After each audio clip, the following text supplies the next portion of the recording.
시청자 여러분 안녕하십니까? 2026년 1월 21일 배승의 뉴스 배송 오늘도 힘차게 시작해 보도록 하겠습니다. 이재명이요. 국민들을 상대로 입틀막을 하려고 하고 있습니다. 지난 정보통신망법 개정으로 인해서 허위 정보라는 개념을 만들어 가지고 그것이 사실이든 아니든 간에 허위라고 붙이기만 하면 무조건 처벌할 수 있는 법을 통과시켰는데요. 이번에는 이것을 또 막으려고 고발을 한다고 합니다. 어떤 것을 막으려고 하느냐? 바로 안동댐 사건입니다. 안동댐 괴담. 도대체 이게 무슨 괴담인가 하고 들여다 보니까요. 이재명이 중학교 시절 안동댐 인근에서 초등학생을 모하고 살해했다. 이로 인해서 소년원에서 10년형을 살고 나왔다.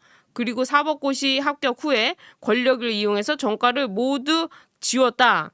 이런 이야기가 퍼지고 있다고 하는데 이것을 도저히 감내할 수가 없다고 하면서 유포자를 고발하겠다고 합니다. 그리고 어떠한 선처도 없다고 하는데요. 도대체 이재명에 대한 의혹은 왜 이렇게 많은 걸까요? 김현지와 관련된 의혹, 그 의혹을 제기했던 유튜버를 지금 전부 다 고발하고 있지 않습니까? 저도 고발을 했습니다. 대통령이라고 해도 참을 수가 없다라고 하는데 그동안에 민주당이 얼마나 윤석열 대통령과 김건희 여사에 대해서 허위 사실을 유포했습니까? 그들은요 줄리 해가면서 심지어 누가 봤다 또 누가 내가 카페에서 뭐 호텔에서 만나가지고 이렇게 저렇게 했다 해가면서 줄리 의혹 얼마나 여성에 대해서 그 모욕감을 줘가면서 민주당이 어떻게 했습니까? 게다가 청담동 술자리 누가 얘기했습니까? 자기들은 이렇게 버젓이 정권을 향해 가지고 정권을 몰락시키기 위해서 아예 허위 정보를 그렇게 만들어서 유포시켜 놓고는 이제 자기들이 정권을 잡으니까 입을 틀어막겠다 하면서 김현지 의혹 그리고 아버지 몇 명이냐 의혹 대장동 백현동 판교 힐튼 호텔 이와 관련된 특혜 의혹 그리고 여기에 안동댐 의혹 이런 의혹들을 사람들이 제기하는데 이걸 가지고 입틀막을 한다고 하면서 당이 나서고 있는 겁니다.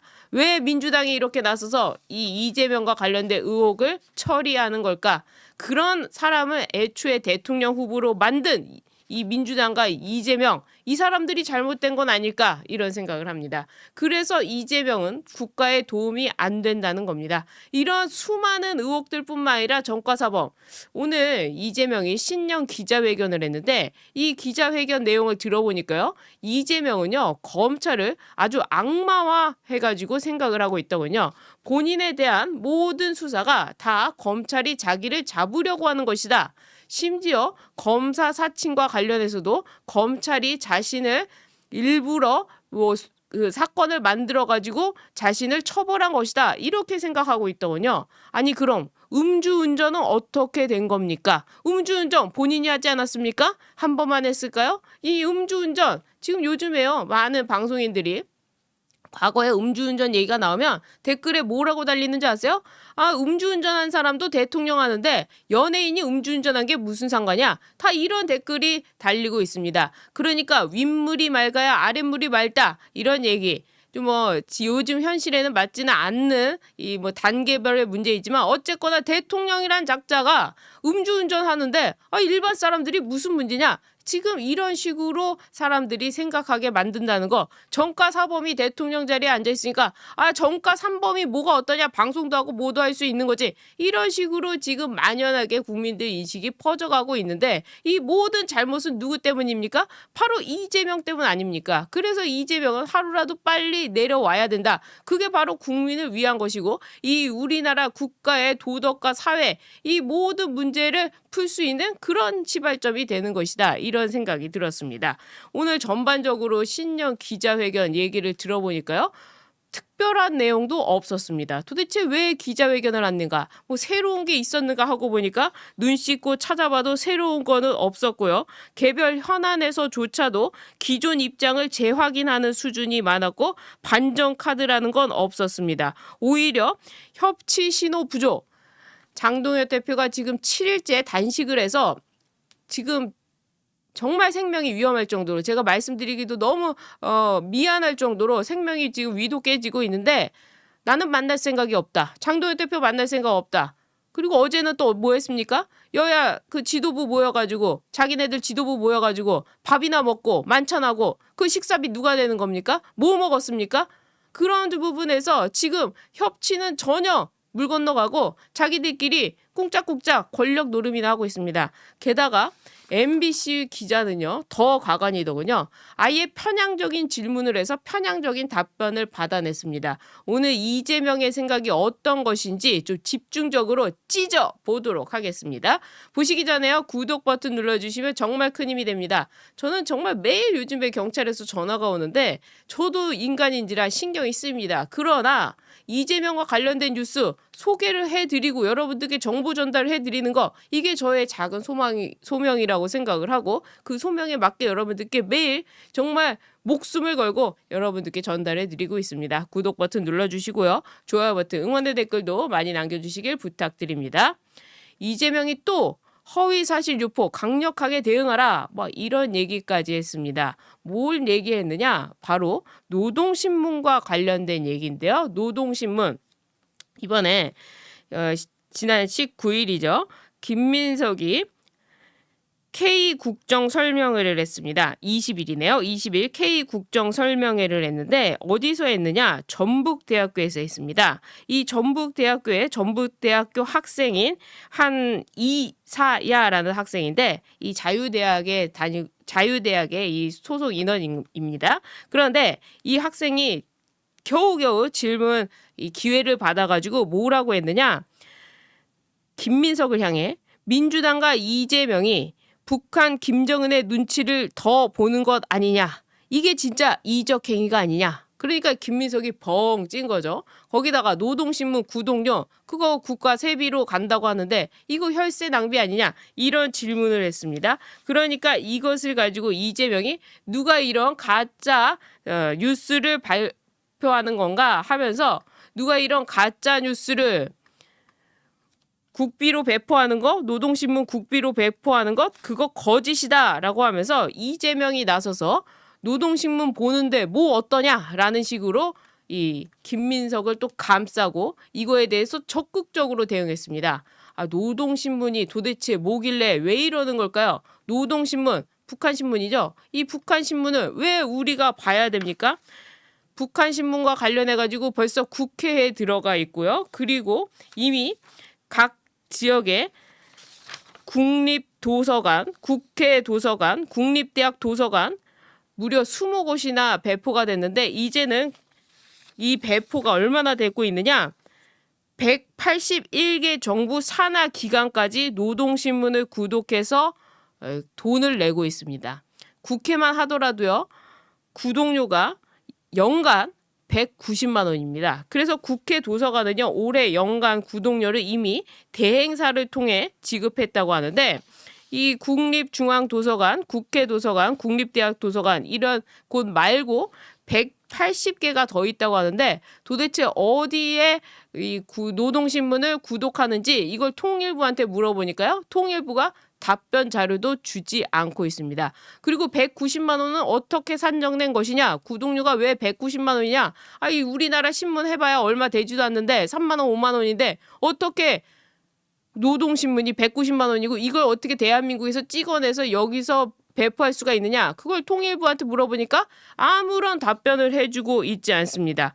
기관별 구독료가 190만 원인지도 확인이 되고 있지가 않는 상황입니다. 그래서 그 190만 원 중에 얼마가 또 북한으로 흘러가는지 이것도 지금 알 수가 없는 상황입니다. 주무부처인 통일부는요, 아무것도 지금 밝히고 있지 않습니다. 이렇게 노동신문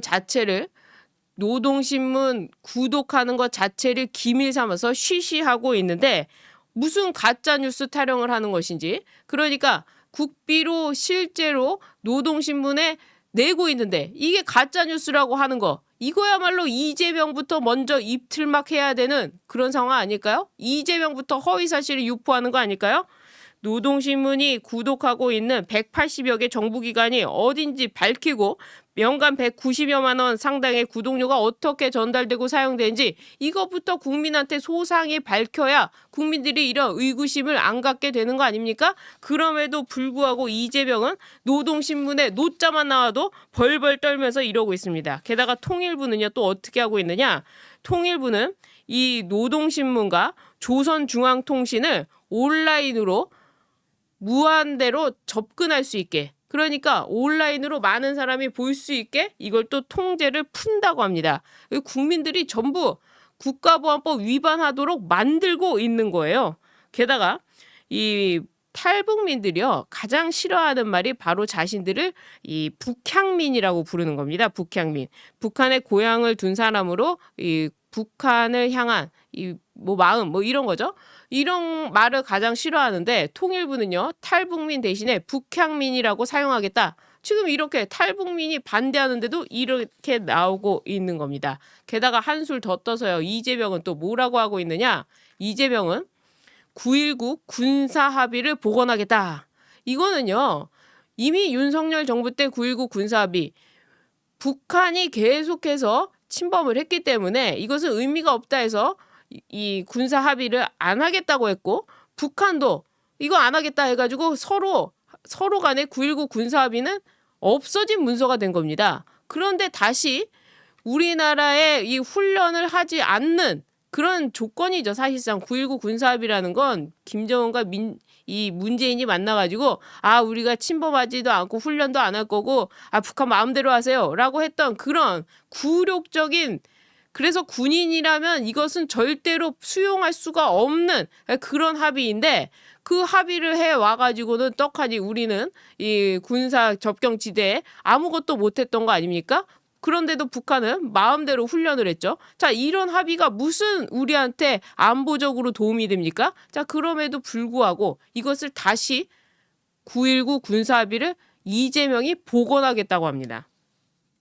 한미동맹이나 복원하라고 하세요. 한미동맹이나. 그러면서 자신이 피스메이커로서 북미 대화가 가급적 조기에 성사될 수 있도록 외교적 노력을 다하겠다. 북미 대화 성사되기 전에 한미 대화부터 성사시키는 건 어떨까요? 이재명 씨, 찌재명 씨, 이두로 씨. 그렇지 않습니까? 지금 관세 문제도 엄청나게 지금 되어 있는데 이재명은요. 관세 문제를 보니까 또 이렇게 이야기를 하고 있어요. 나는 트럼프 안 무서워. 미국 반도체 관세 심각하게 우려 안 해. 그러니까 어떤 얘기냐? 만약에 미국이 삼성과 SK 하이닉스 반도체에다 100% 관세를 하면 미국에 가면 그것이 100%가 물가가 올라가는 건데 미국이 그런 짓을 하겠느냐? 그냥 저건 경고성이다. 이렇게 얘기하고 있는 겁니다. 그러면서 언젠가 미국이 그냥 우리한테 끌려올 거다. 아무리 우리가 뭘 해도 관세 100%는 하지 못할 것이다. 지금 이런 식으로 얘기를 하고 있는데요. 미국이 결국에 손해를 본다는 건데 미국이 손해보는 짓을 하겠습니까? 이거는요. 심각한 이재명의 완전한 오판이다. 삼성과 SK 하이닉스의 100% 관세를 때리겠다고 한다면 진짜로 미국은 관세를 때릴 거고요.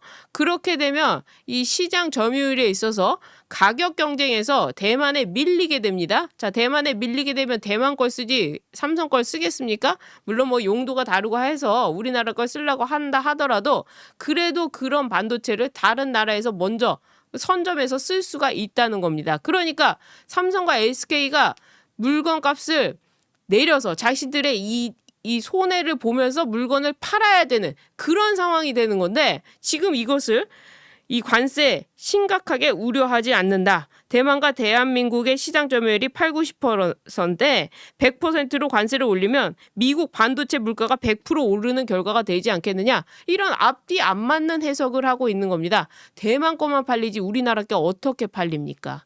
그리고 삼성과 SK는 지금 관세 100% 두드려 맞고 있는데 이걸 기다리면서 미국 관세 안 오를 거다 생각하면서 그러고 있을까요? 이러한 생각을 갖고 있으면서 북한과 미국과의 대화는 복원시키겠다. 피스메이커를 하겠다. 아니 피스메이커를 대한민국 대통령이 대한민국을 위해서 해야지 북한을 위해서 한다는 게 어느 나라 대통령입니까? 말도 안 되는 얘기죠. 여기다가요. 또 더 무시무시한 얘기. 북한이 핵을 포기하겠느냐? 핵을 포기하겠느냐 하면서 북한의 핵을 인정하는 발언을 했습니다. 자, 이 발언은요, 정말 더더욱이나 더 우리나라를 위험에 빠뜨리는 얘기입니다. 가장 직접적으로 첫 번째는 우리가 핵을 보유한 이 북한을 머리 위에 이고 산다는 겁니다. 안보 문제가 지금 가장 먼저 튀어나오는 거죠. 자, 두 번째는 전 세계적으로 이 문제가 심각해지는 것은 이 한반도 주변이 핵을 가질 수도 있다는 겁니다. 무슨 얘기냐? 이 핵 확산 금지 조약이 있는데 핵 확산 금지 조약은요. 원래 가지고 있던 나라들, 핵을 가지고 있던 나라들 그 5개 국가 이외에는 핵을 보유하지 말자는 이 핵 확산 조약인데 만약에 북한을 핵을 보유한 것으로 인정하게 된다면 다른 나라들도 이렇게 생각할 겁니다. 아, 핵 확산 금지 조약은 있어 봤자구나. 핵을 가지고 있다고 한다면 어느 순간에는 핵을 인정해 주는구나. 아, 그러면 우리도 지금부터 핵을 가지고 있다가 핵을 인정받자. 자, 이렇게 나올 겁니다. 자, 일본이 당장에 오늘 만약에 핵 무기를 만든다고 하면 언제 만들어낼 수 있는지 아세요? 일본이 오늘 우리도 핵무기 만들자 하면 언제 핵이 만들어지는지 아십니까? 바로 내일입니다. 내일. 자, 중국도 그러면 어떻게 하겠습니까? 대만은 어떻게 하겠습니까? 자, 이런 식으로 한반도 주변이 핵을 가질 수 있는 그 무기로 돌아가게 되는 겁니다. 이것은 북한의 핵을 인정할 수가 없는 이유가 너무나도 명백하다는 것이죠.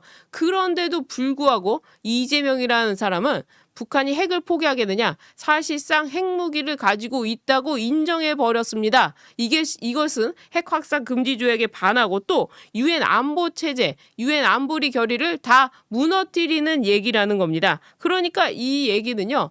전 세계에 맞지 않는 얘기고 그리고 미국과의 관계 속에서 미국에서는 인정할 수가 없는 얘기입니다. 이렇게 미국을 무시하고 트럼프 대통령의 관세 협정도 무시하고 이재명이 이렇게 무시하다가 어떻게 된다? 마두로 이두로 마두로 이두로 먼저 가네요. 먼저 갑니다. 이두로 감옥으로. 그렇게 이두로가 가게 되어 있다는 겁니다. 굉장히 무시무시한 발언인데 이걸 신년 기자회견에서 뻔뻔히 얘기하고 있고 우리나라 언론들은 그냥 받아쓰기만 하고 있습니다. 또 MBC와 관련해서도 이야기해드렸지만 MBC 기자가 손을 들고 이야기합니다. 그러면서 저 4년 동안 윤석열 대통령 때는 대답을 질문도 못했는데 이번에 하니까 너무 좋아요 라고 하면서 뭐라고 질문하냐 들어봤더니 국민의힘이 통일교 특검과 관련해가지고 시간을 끌고 있는데 어떻게 생각하시느냐 이렇게 MBC가 물어봅니다. 통일교 특검에 대해서 국민의힘이 시간을 끕니까? 지금 장동혁 대표가 7일째 진짜 물도 안 넘어가고 산소, 호흡도 잘 못하는 지경에 이르러가지고 실력 안에 만에 하고 있는 이런 상황. 통일교 특검 빨리 해달라고 목숨 걸고 단식하고 있는데 국민의힘이 통일교와 관련해서 시간 끌기를 하고 있다고요? 그래서 무슨 얘기가 들어보니까 신천지 특검을 같이 안 하고 통일교 특검만 하니까 이것이 시간 끌기다. 이렇게 이야기를 하고 있는 겁니다. 그게 무슨 말입니까? 지금 이미 국민의힘 지도부가 민주당을 향해 가지고 그래 신천지도 받자. 통일교 특검 이거 먼저 일단 시작하자. 니들 어차피 공천원금 안 받을 것 같으니까 통일교 특검부터 하자라고 이야기를 했더니 또 민주당이 뭐라고 한 줄 아세요? 안 된다. 쌍특검 하자고 하지 않았냐? 근데 하나만 먼저 통과시킬 수 없다. 이러면서 시간 끌기 하고 있습니다. 누가 시간 끌기를 하고 있다는 겁니까? 그런데도 MBC 이하 지금 좌파들이요 다 그렇게 생각을 하고 이재명도 여기에 동조해서 국민의힘이 이런저런 꼬투리를 붙여서 협상 자체를 안 하려고 하고 있다. 이렇게 완전히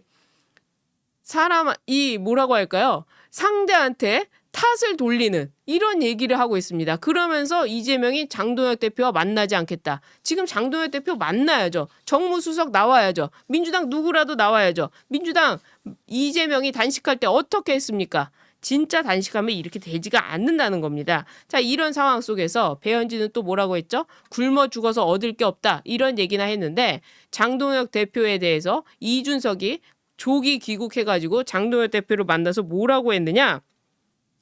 당장 양당 공조를 강화하기 위해서 장동혁 대표님이 지휘관으로서 역할을 해주셔야 된다. 그러니까 개혁신당과 국민의힘 입장에서는 양당 대표로서 대표자로서 지휘관으로서 장동혁 대표가 해줘야 된다라고 하면서 이준석도 사실상 무릎을 꿇었습니다. 유승민도 왔죠. 그리고 한동훈을 따르던 뭐 미안가 대안가 미래인가가 그 사람들도 오지 않았습니까? 이렇게 보수가 흩어진 보수가 결집을 하게 되고 더 단단하게 되는데 굶어주고 얻을 게 없다? 배현진이나 나가야 되지 않을까요? 그 밑에 있는 사람들 나가야 되지 않을까요? 뭐 그런 자리에 제가 볼 때는 김민전 의원이 그런 지역구에다가 내가 여기에 기수를 꽂겠다 이러고 나와줘야 된다는 겁니다. 배현진이 뭐가 무섭습니까? 거기에 여성 의원들이 더 가서 거기를 차지하겠다라고 튀어나와야지 그냥 없는데 빈 데나 찾아보고 있다고 하면 오히려 그것은 더 정치적인 하수가 되지 않을까 이런 생각도 드는데 어쨌거나 지금 뭐 탄핵 반대파, 탄핵 찬성파 전부 다 모여가지고 장동혁 대표를 중심으로 해서 지금 국민의힘이 하나가 되고 있고 당원들도 100만 당원을 돌파하면서 더 결집이 되고 있습니다. 바로 이러한 결집이 시작인 것입니다. 지금 누가 오프라인에서 무엇을 합니까? 온라인을 중심으로 해가지고 그 민심이 오프라인으로 가게 되는데 온라인 2030 남성들을 중심으로 해서 장동혁 대표를 뭉치고 있고 그 뭉침이 다시 오프라인의 거리 행진으로 나오는 건데 지금 이 순수하게 2030들이 말하는 뭐 부정선거론이라든지 또 윤어게인이라든지 이런 거를 무시하고 절연한다면 진짜 국민의힘은 누구한테 표를 받을 겁니까? 그런 점에서 아주 잘못된 판단을 하고 있는 배현진 진짜 끔찍하다. 이런 사람들이 잔뜩 있다는 게 그런 사람들은 나가라. 이런 말씀을 드리고 싶습니다. 어쨌거나 이재명이 오늘 신년 기자회견을 했는데 신년 기자회견 볼 것도 없다. 들을 것도 없다. 그리고 이재명의 생각은 너무나도 위험하다. 그렇기 때문에 한시라도 빨리 내려와야 된다. 이런 말씀을 드립니다. 오늘 방송은 여기까지 하도록 하겠습니다. 시청해주신 여러분 고맙습니다.